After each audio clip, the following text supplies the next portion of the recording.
Welcome to Pratap classes. दोस्तों, Pratap classes के YouTube channel पर आपका स्वागत है। तो अपनी लगातार सीरीज चल रही है संविधान यानी कि पॉलिटी। आज अपनी सीरीज रहेगी क्लास नंबर 4 की। तो इससे पहले मैंने 1 से लेकर 3 क्लासें मैंने दे दी और आज की अपनी 4 नंबर की ये क्लास रहेगी। और इस क्लास के अंदर आपको आरपीएससी द्वारा 2011 से लेकर 22 तक जितने भी पॉलिटिकल के जो भारत और राजस्थान से रिलेटेड जो क्वेश्चन पूछे गए हैं उनको मैं आपको रिवाइज यहाँ पे करवा रहा हूँ। और साथ में कोई मुख्य जो फैक्ट है वो भी मैं आपको साथ में करवा रहा हूँ। तो सारे विद्यार्थी एक बार सेशन को लाइक शेयर करेंगे। और अभी एक दिन छोड़कर आपको ये 8 बजे क्लास आपको मिलती रहेगी। तो रोज शाम एक दिन छोड़कर दूसरे दिन आपको 8 बजे क्लास मिलेगी। आज की अपनी 4 नंबर क्लास रहेगी और इसकी यूट्यूब पे प्ले लिस्ट बनाई हुई है। वहां प्ले लिस्ट में आप वो पीछे वाली क्लासें भी आप देख सकते हो। और इसके अलावा इसका जो टेस्ट है ना वो अपने ऐप के अंदर चल रही है आरपीएससी और आरएसएसबी जो ओल्ड क्वेश्चनों की टेस्ट सीरीज है इसके अंदर है टेस्ट भी आपको दिया जा रहा है। पिछले मैंने 3 क्लासें दी थी, उस तीनों क्लासों का टेस्ट आपको मिल गया ऐप के अंदर। और आज की अपनी ये 4 नंबर की क्लास है, इसका टेस्ट भी आपको कल तक है मिल जाएगा। तो बढ़िया तरीके से आप ये टेस्ट सीरीज ज्वाइन कर लेना। 100 रुपए के अंदर है और ये टेस्ट सीरीज ज्वाइन करके आप अपना बढ़िया तरीके से रिवाइज कर सकते हो। तो सारे विद्यार्थी एक बार सेशन को लाइक शेयर करेंगे और जो साथी हमारे चैनल पर नहीं है तो जरूर आप चैनल को सब्सक्राइब करें और इसके पास लगे बेल आइकन का घंटा दबाएं ताकि हम जैसे वीडियो अपलोड करें उसका नोटिफिकेशन आप तक है पहुंच जाएगा। सभी साथियों को गुड इवनिंग। सबसे पहले हम देखिए स्टार्ट करते हैं। पहला क्वेश्चन देखो, बड़ा गजब का आया है। देखो आरपीएससी द्वारा संविधान के अनुच्छेद 178 के अनुसार विधानसभा अध्यक्ष होता है। अब आपको पता है, सबसे पहले बात मैं बता देता हूं, संविधान का जो अनुच्छेद है वो 178 के अंदर है। 178 में एक तो विधानसभा अध्यक्ष का पद का उल्लेख मिलता है और एक मिलता है विधानसभा उपाध्यक्ष के पद का उल्लेख है मिलता है। जो अध्यक्ष है और उपाध्यक्ष दोनों के पद का उल्लेख मिलता है 178 के अनुसार। अब इसने पूछा है भी विधानसभा अध्यक्ष निर्वाचित होता है, मनोनीत होता है, चयनित होता है या उसको नियुक्त किया जाता है। तो 178 के अनुसार विधानसभा अध्यक्ष है वो चयनित होता है। क्या होता है? चयनित किया जाता है। और वर्तमान में आपको बताया प्रथम विधानसभा अध्यक्ष कौन थे? नरोत्तम लाल जोशी थे। प्रथम विधानसभा के अध्यक्ष नरोत्तम लाल जोशी थे। और वर्तमान में 16वीं विधानसभा के अध्यक्ष कौन है? वर्तमान में वासुदेव देवनानी है, वो वर्तमान में 16वीं विधानसभा के अध्यक्ष हैं। अब ये तो बात आई है, मैं आपको बता देता हूं, ये आई है विधानसभा अध्यक्ष की। एक आपने नाम सुना होगा प्रोटेम स्पीकर। प्रोटेम स्पीकर होता है ना, उसको नियुक्त किया जाता है राज्यपाल के द्वारा। ये पॉइंट भी आपको याद रखना है। जो प्रोटेम स्पीकर का मतलब है अस्थायी अध्यक्ष होता है ना, अस्थायी अध्यक्ष है उसको नियुक्त करता है कौन है? राज्यपाल द्वारा उसको नियुक्त किया जाता है। और ये विधानसभा अध्यक्ष होता है ना, ये होता है चयनित। क्या होता है? चयनित इसको किया जाता है।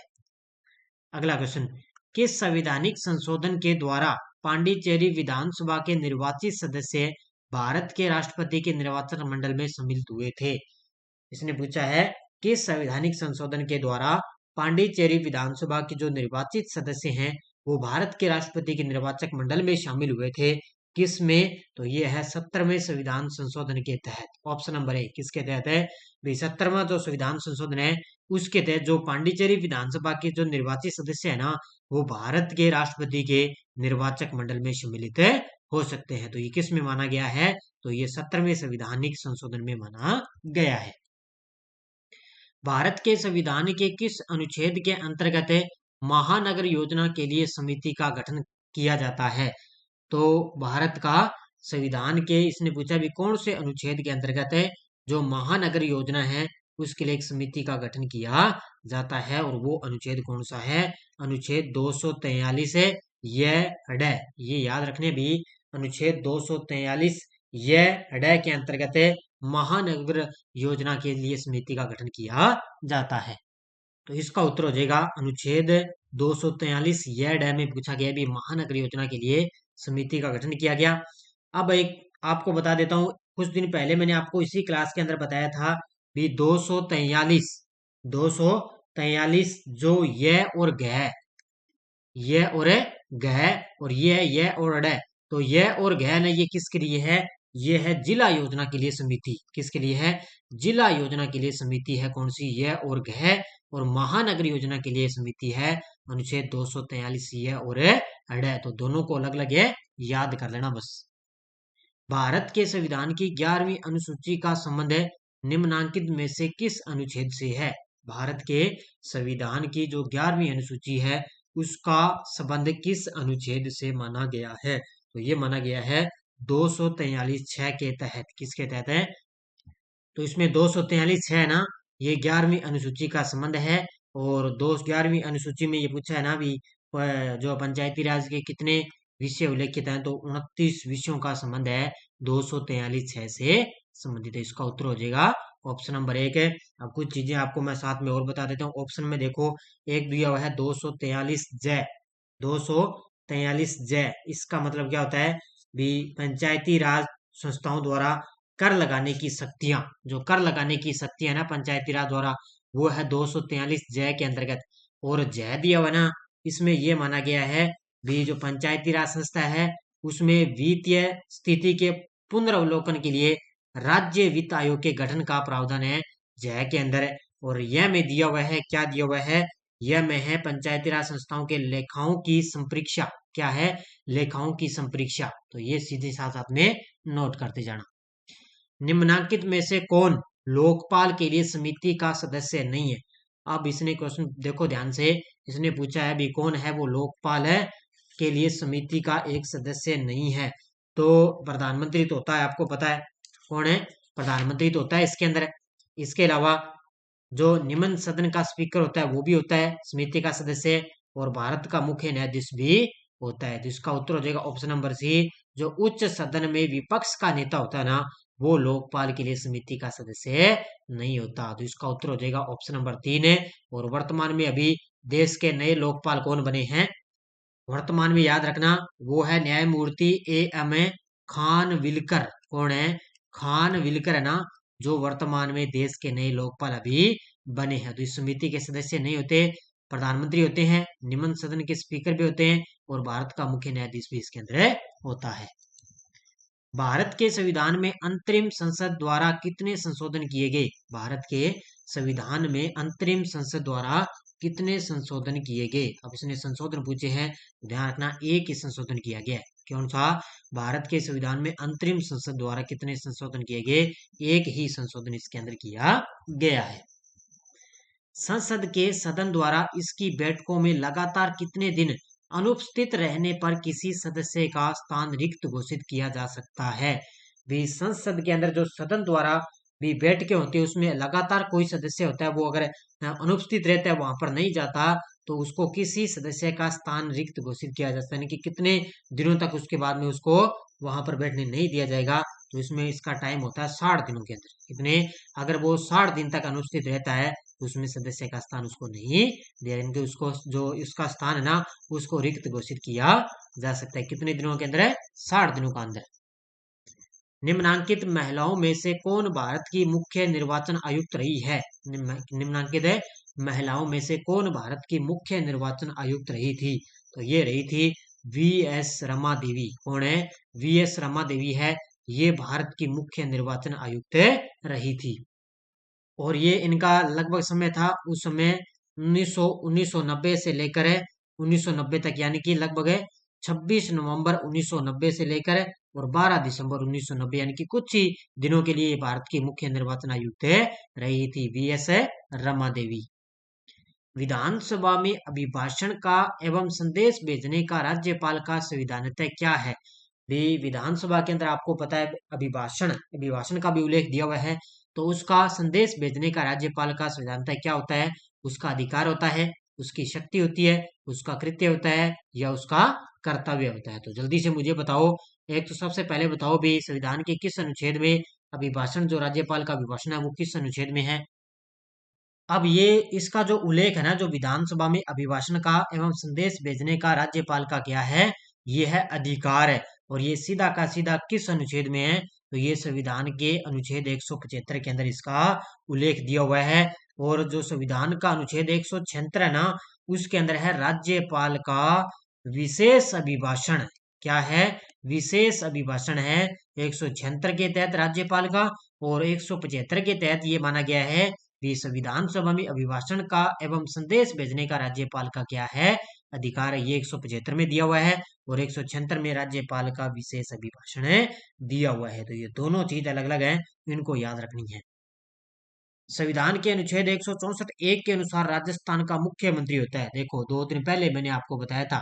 तो संविधान के अनुच्छेद 164 के अनुसार राजस्थान का मुख्यमंत्री नियुक्त होता है। क्या होता है? मुख्यमंत्री को नियुक्त किया जाता है।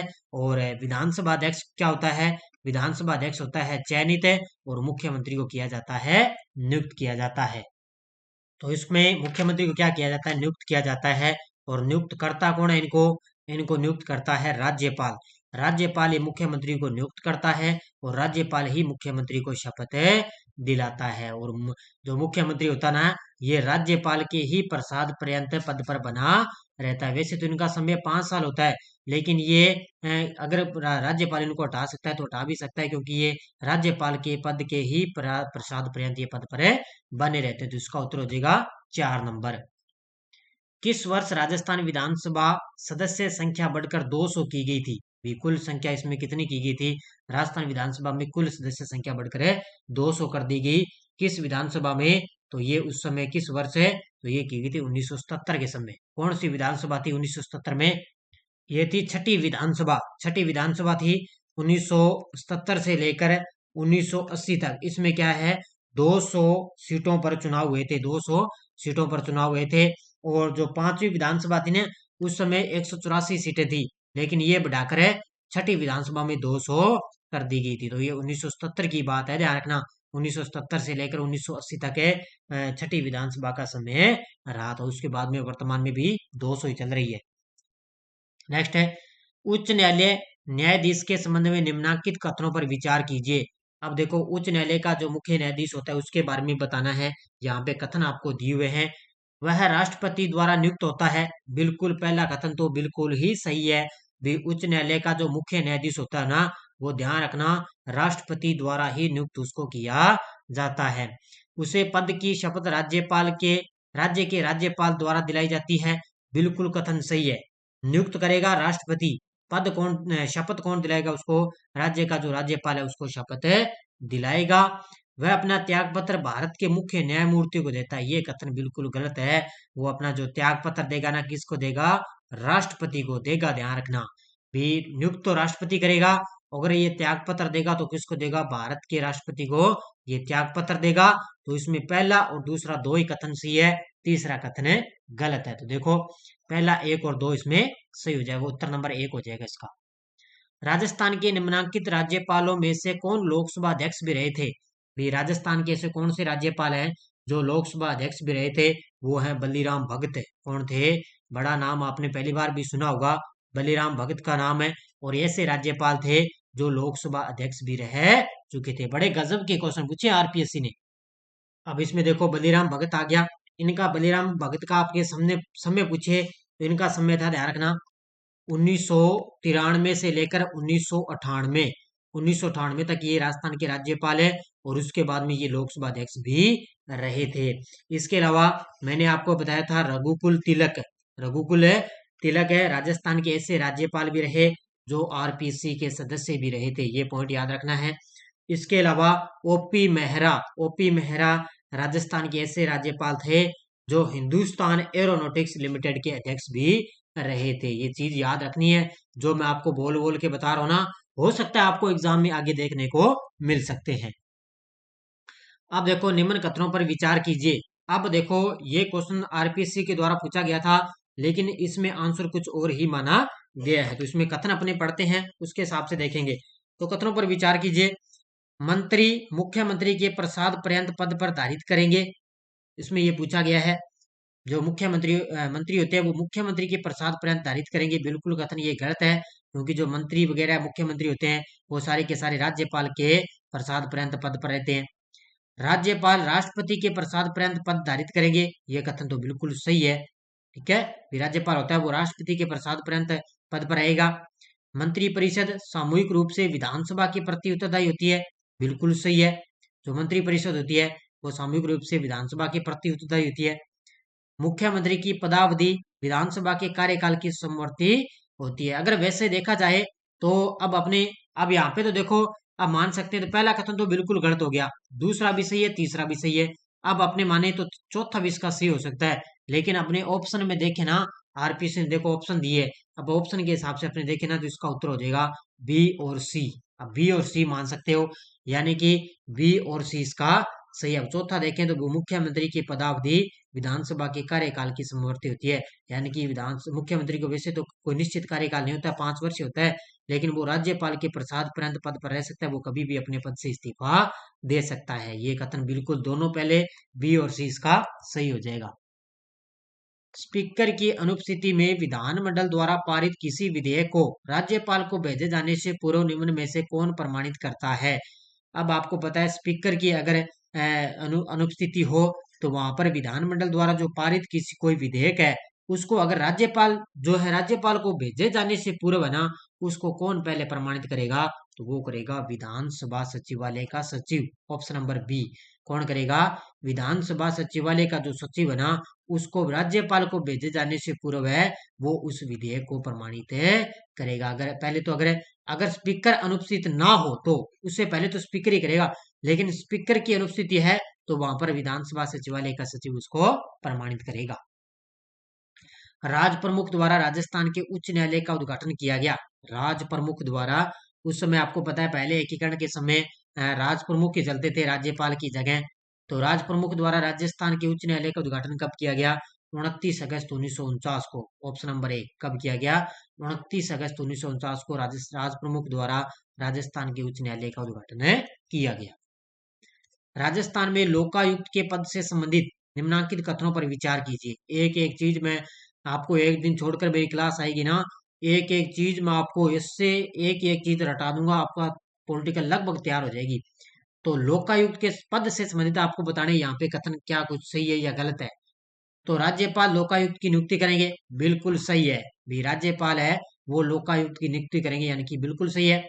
लोकायुक्त को देय वेतन भत्ते पेंशन राजस्थान उच्च न्यायालय के मुख्य न्यायमूर्ति के समकक्ष माने जाएंगे, ये भी बिल्कुल सही है भी। लोकायुक्त के जो वेतन भत्ते हैं, पेंशन वगैरह है, उनको जो राजस्थान का जो उच्च न्यायालय का मुख्य न्यायाधीश है उसी के समकक्ष इनको दिए जाएंगे, ये भी बिल्कुल सही है, पहला और दूसरा।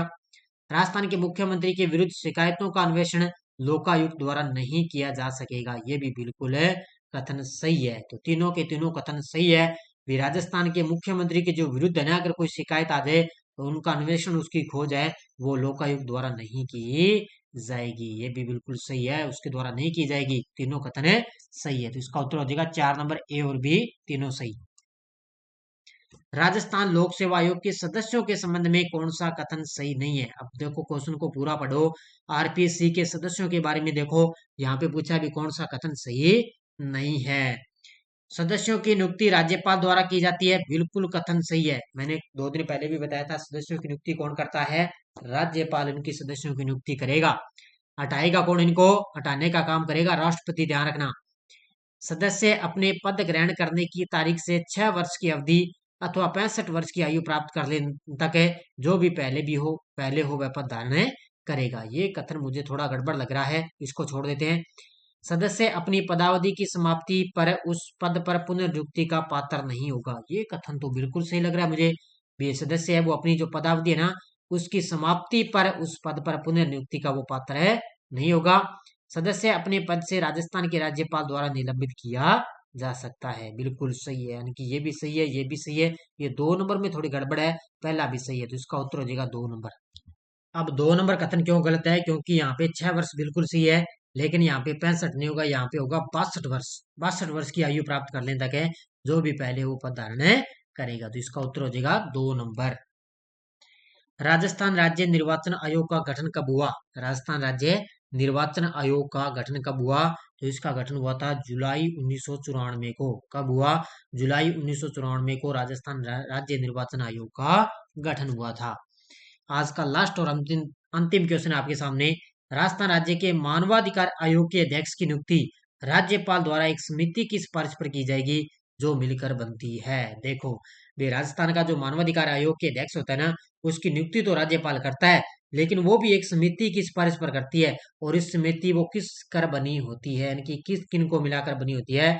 तो एक तो होता है मुख्यमंत्री, एक होता है विधानसभा का अध्यक्ष, एक होता है गृह मंत्री, और एक होता है विपक्ष का नेता। इसका उत्तर हो जाएगा 2 नंबर। मुख्यमंत्री होता है, विधानसभा का अध्यक्ष भी होता है, गृह मंत्री भी होता है, और विपक्ष का नेता भी होता है। तो इनसे इनकी सिफारिश पर एक समिति बनाई जाती है, उसी समिति की सिफारिश पर है राज्यपाल है वो मानवाधिकार आयोग के अध्यक्ष की नियुक्ति करता है। जिसका उत्तर हो जाएगा ऑप्शन नंबर बी। ये थी आज की अपनी क्लास। सिर्फ अपने एक दिन छोड़कर 20 क्वेश्चनों को ही बढ़िया तरीके से अपने पढ़ते जाएंगे। और ये टेलीग्राम ग्रुप है, कोई सूचना, कोई लिंक वगैरह, कोई नोटिफिकेशन वगैरह, कोई करंट का क्वेश्चन आज इंडिया वगैरह का, सब आपको क्वेश्चन मिलते हैं। इसके अलावा अपनी जनरल साइंस की टेस्ट सीरीज है, और इसका टेस्ट आपको आरपीएससी आरएसएम भी, जो अपनी प्रताप क्लासेज ऐप में ओल्ड क्वेश्चनों की टेस्ट सीरीज चल रही है, उसके अंदर आपको इसका टेस्ट भी मिल जाएगा। ये टेस्ट सीरीज अपनी, इसका टेस्ट आपको कल तक मिल जाएगा। पिछली जो मैंने 3 क्लासें दी थी उसका टेस्ट आपको मिल चुका है। बाकी रोज सुबह मेरी 7 बजे है ना करंट अफेयर्स की क्लास आती है, डेली सुबह 7 बजे, उसको भी आप ज्वाइन कर सकते हो। तो धन्यवाद। जय हिंद, जय भारत।